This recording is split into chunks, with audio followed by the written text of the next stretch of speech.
اگر ان 3 جڑی بوٹیوں کو موم اور شہد میں ملا کر لگایا جائے تو ہر قسم کی بدبو ختم ہو جاتی ہے۔ میں نے اس مرہم سے بڑے بڑے معجزے دیکھے ہیں، تعجبے کے زخم پر کوئی اثر نہیں کیا۔ اس زخم کا پیپ تو رکنے کا نام ہی نہیں لے رہا، ایسا لگتا ہے کہ بدبو کی جڑیں دریا میں ہیں۔ یوں کہو کہ اس کی جڑیں خلا میں ہیں، شرماؤ نہیں، بلکہ خلا میں بھی ایسی بدبو نہیں ہوتی۔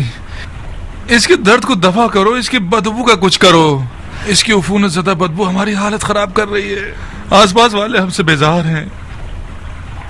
کچھ عرصے سے عورتوں نے بھی ہمارے پاس آنا چھوڑ دیا ہے۔ بدبو کا علاج صرف گلاب ہے امیر، اس زخم کو عرق گلاب سے بار بار دھونا ہوگا ہمیں۔ دھو جو بھی کچھ کر سکتے ہو کرو، اس کی بدبو ختم کر دو۔ آئے آئے آئے موت کتنی بڑی نعمت ہے، درد بری طرح میری رگ رگ میں گھوم رہا ہے، لگتا ہے آنکھوں میں سوئیاں چبھ ہوئی جا رہی ہوں۔ ہائے ہائے میرا سر درد سے پھٹ رہا ہے، یوں لگتا ہے میری جان نکل جائے گی۔ یہ زخم کوئی عام زخم نہیں ہے، یہ غیب کا تیر ہے، غیب کا تیر۔ حاجیان کیوں بول رہے ہیں؟ آپ تو ان فضولیات کو نہیں مانتے تھے۔ اب ماننے لگا ہوں، میں فضولیات کو ماننے لگا ہوں، میں تمہاری طرح کا ہو گیا ہوں۔ یہ زخم اسی خون کے قطرے کا نتیجہ ہے۔ کون سے خون کا قطرہ؟ آپ فضولیات پر دھیان مت دیجیے،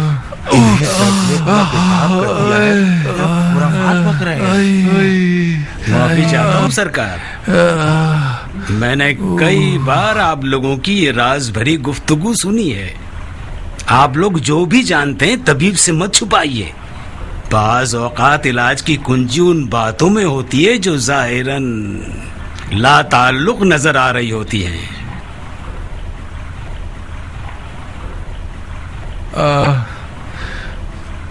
طبیب،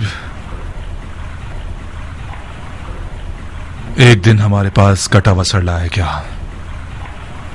اس کٹے ہوئے سر سے ایک خون کا قطرہ میری ران پر بہا۔ اس کے دوسرے دن سے اس جگہ پر جلن اور خارش ظاہر ہونے لگی، اور پھر یہ لا علاج زخم بن گیا۔ ممکن ہے کہ وہ خون کا قطرہ زہریلا ہو اور اس کی وجہ سے زخم بن گیا ہو؟ یہ خلاف عقل ہے سرکار، یہ وہم ہے، خرافات ہے۔ اس کٹے ہوئے سر سے قطرہ آپ کی ران پر گرا، مگر 10 قطرے میرے ہاتھ پاؤں پر گرے، مجھے تو کوئی بیماری نہیں ہوئی۔ ان فضولیات کو تم نے میرے دماغ میں ڈالا ہے اور اب تم ہی اس کا انکار کر رہے ہو۔ انکار کرنے والے پر لعنت۔ میں اب بھی یقین رکھتا ہوں کہ یہ زخم نظر بد کا انجام ہے، آپ کو نظر لگی ہے۔ پچھلی کامیابیاں جو کوفے میں آپ نے حاصل کی ہیں، اس کی وجہ سے بد نظروں نے آپ کو نظر لگا دی ہے۔ اس زخم کی دوا دعا ہے، شاید کوئی طلسم ہو جو سحر و جادو سے ٹھیک ہو سکے۔ تم ان فضولیات کو مانتے ہو طبیب؟ تمام طبیب حضرات کسی معقول وجہ کی تلاش میں رہتے۔ یہ سحر و جادو صرف جھوٹ اور فریب ہیں کہ لوگوں کی جہالت کو رمبالوں نے اپنی معاش کا ذریعہ بنا لیا ہے۔ علم طب میں ہر بیماری کی کوئی وجہ ہوتی ہے اور ہر وجہ کی دوا ہوتی ہے۔ اگر وجہ پتہ چل جائے ہر بیماری ٹھیک کی جا سکتی ہے۔ پتہ لگاؤ، وجہ پتہ لگاؤ۔ مجھے ڈر ہے بالآخر یہ زخم میری ہڈیوں تک سرایت کر جائے اور اسے گلا دے۔ کسی نے آپ کو دیکھا تو نہیں؟ میں یہاں چوری کرنے نہیں آئی ہوں کہ مجھے کسی کے نہ دیکھنے کا دھیان ہو۔ میرا مقصد یہ تھا کہ کسی نے آپ کو پہچانا تو نہیں؟ آپ کس بات سے ڈر رہے ہیں؟ کیا آپ کو یہ ڈر ہے کہ آپ کا مقام کوفے کے اس سفاک حاکم کی نظر میں گر جائے گا؟ بانو عمرہ، مقام منزلت کا مسئلہ نہیں ہے۔ ابن زیاد جس پر بھی شک کرے اسے زمیں بوس کر دیتا ہے۔ اسے بو بھی مل جائے کہ میں مختار اور اس کی اہل بیت اور ساتھیوں سے کسی بھی قسم کا ملاد رکھتا ہوں، میری ہستی کو ویران کر دے گا۔ وہ مختار کو اپنے شدید ترین دشمنوں کی صف میں رکھتا ہے۔ مجھے تو حیرت ہے کہ مختار کے قید ہونے پر کیسے راضی ہو گیا اور اسے مارا نہیں۔ مار دے گا، کچھ دیر نہیں، کہ اگر اسی طرح سے زندان میں رہا تو مختار زندان میں ہی مر جائے گا، مر جائے گا۔ وہ مختار کو تکلیفیں دے کر مارنا چاہتا ہے۔ خدا آپ کے بزرگوں کی مغفرت کرے۔ آپ کس بات کی توقع ہے؟ میں اس معاملے میں کیا کر سکتا ہوں؟ میں کچھ نہیں کر سکتا۔ تم مختار کے چچا زاد بھائی ہو زائدہ، تم اور مختار ایک خون سے ہو، ایک نسل سے ہو، تو پھر ان رشتوں کا کیا فائدہ؟ آپ تو مختار کے رشتے دار ہیں، اگر آپ اس کی مدد نہ کریں گے تو خیروں سے کیا توقع؟ نہیں ہو سکتا بانو، آپ کیوں نہیں مان رہی؟ خدا رسول کی قسم، اگر میرے جیسوں کی شفاعت کا کوئی بھی فائدہ ہو سکتا تو میں کوئی مذائقہ نہیں کرتا۔ میں ڈرتا ہوں کہ مختار کے لیے ایسا کوئی بھی قدم اٹھانا اس کی موت کا باعث بن جائے گا۔ میں یہ نہیں کہتی کہ آپ مختار کی آزادی کے لیے کچھ کریں۔ مختار زخمی ہے، اس کا زخم پک چکا ہے، اسے طبیب اور مرہم کی ضرورت ہے۔ میں چاہتی ہوں کہ کچھ ایسا کیجیے کہ کم از کم اندھا نہ ہو جائے۔ کتنا غلط ہوا کہ ہم مختار کے چچا زاد بھائی بن گئے۔ جناب زائدہ ابن قدامہ، تم میرے قابل اعتماد لوگوں میں سے ایک ہو۔ تمہارا معاملہ مختار سے بالکل الگ ہے۔ میں نے چاہا کہ تم اپنا فرض سمجھ کر ہماری اور خلیفہ کی حکومت کی ایک مدد کرو، جو کہ ہر مسلمان کی شرعی ذمہ داری ہے۔ جیسا کہ تم جانتے ہو کہ مختار ہمارا قیدی ہے، مگر تم اور میں، ہم سب یہ جانتے ہیں کہ مختار کا زندہ رہنا ایک سنجیدہ اور چھپا ہوا خطرہ ہے خلیفہ کی حکومت کے لیے۔ مجھے باوثوق خبر ملی ہے کہ مختار قوم بنی ثقیف، اشاعرہ اور عجموں کے درمیان کافی اثر و نفوذ رکھتا ہے۔ میں تم سے چاہتا ہوں کہ اس کے اثر و نفوذ کو ختم کر دو۔ قبیلہ ثقیف کی طرف سے تو مطمئن رہی ہے امیر۔ ثقفیوں کی نہ تو کوفے میں کوئی خاص قدرت ہے، نہ ہی یہ لوگ سیاسی تنازعات والے لوگ ہیں۔ ان لوگوں میں سے زیادہ تر اپنی کھیتی باڑی اور بھیڑ بکریوں میں مصروف ہیں۔ ان کا مختار سے اور اس کے عقیدوں سے کوئی سروکار نہیں۔ مختار کی دوستی زیادہ تر عجموں سے ہے۔ قبیلہ ثقیف مختار سے ناراض ہیں، اس کی وجہ بھی یہی ہے۔ عجم لوگ ہمارے آزاد کیے ہوئے ہیں، عرب کے غلام ہیں۔ ہمارے لیے بہت شرمناک بات ہے کہ مختار کی ان لوگوں سے دوستی ہے اور وہ عرب اور عجم کو ایک برابر سمجھتا ہے۔ مختار کا ساتھ دینے والے اشاعر کی کیا خبر ہے؟ اشاعر بھی خطرے سے باہر ہیں۔ ان میں سے زیادہ تر لوگ سیرا نشین اور خانہ بدوش ہیں۔ کوفے میں تو رہتے نہیں ہیں، سوائے سال میں 1-2 مہینے کے۔ ٹھیک ہے، مگر ان سب کے باوجود ہمیں مختار کے نفوذ اور اس کے نہ دکھنے والے لشکر سے غافل نہیں رہنا چاہیے۔ جب تک مختار زندہ ہے یہ گروہ سر پر منڈلاتے ہوئے خطرے کی طرح ہیں۔ صرف مختار کی موت ہی انہیں ٹھنڈا کر سکتی ہے۔ میں امیر کے ارادے کے سامنے سر تسلیم خم کرتا ہوں۔ بے شک آپ حکومتی آفتوں اور خطروں کو دفع کرنے میں سب سے زیادہ مہارت رکھتے ہیں۔ جو بھی مصلحت ہے وہ کیجیے۔ مختار آپ کے پنجے کی گرفت میں ہے، آپ اس کے وجود کو مٹا سکتے ہیں۔ تم یہ زحمت اٹھاؤ، یہ میری خواہش ہے۔ مطلب کیا کروں امیر؟ مختار کو مار دو۔ جی میں اسے مار دوں؟ اپنے چچا زاد بھائی کو؟ خلیفہ کی بقا اور دوام کے لیے کر رہے ہو بندے خدا، تمہارا اجر و ثواب اپنی جگہ، ہمارے رحم و کرم سے بھی خالی ہاتھ نہیں رہو گے، عمارت سے لے کر سونے تک جو بھی چاہو۔ میں ہی کیوں امیر؟ یہی کافی ہوگا کہ ایک سپاہی کو چند دینار کی لالچ میں خرید لیجئے کہ وہ مختار کو مار دے۔ مختار کا میرے ہاتھوں مارا جانا وہ شرمندگی ہے کہ جب تک میں زندہ ہوں مجھے ڈستی رہے گی۔ کوئی بھی نہیں سمجھے گا کہ مختار کو تم نے مارا ہے۔ یہ ایک راز ہے میرے اور تمہارے درمیان۔ اپنے چچا زاد بھائی مختار کو دیکھنے کے بہانے زندان میں جاؤ گے، قیدیوں کی آنکھوں سے بچتے ہوئے ایک مرہم اپنے ساتھ لے جاؤ گے۔ جیسے ہی مرہم کو مختار کی آنکھ کے زخم پر لگاؤ گے تمام قصہ ختم ہو جائے گا۔ مرہم ایک جان لیوا زہر سے بھرا ہوا ہوگا، وہ خود ہی مختار کی جان لے لے گا۔ یہ کوئی مشکل کام نہیں ہے کہ میرے علاوہ کوئی اور نہ کر سکے۔ اور بھی بہت سے لوگ ہیں جو یہ کام کر سکتے ہیں۔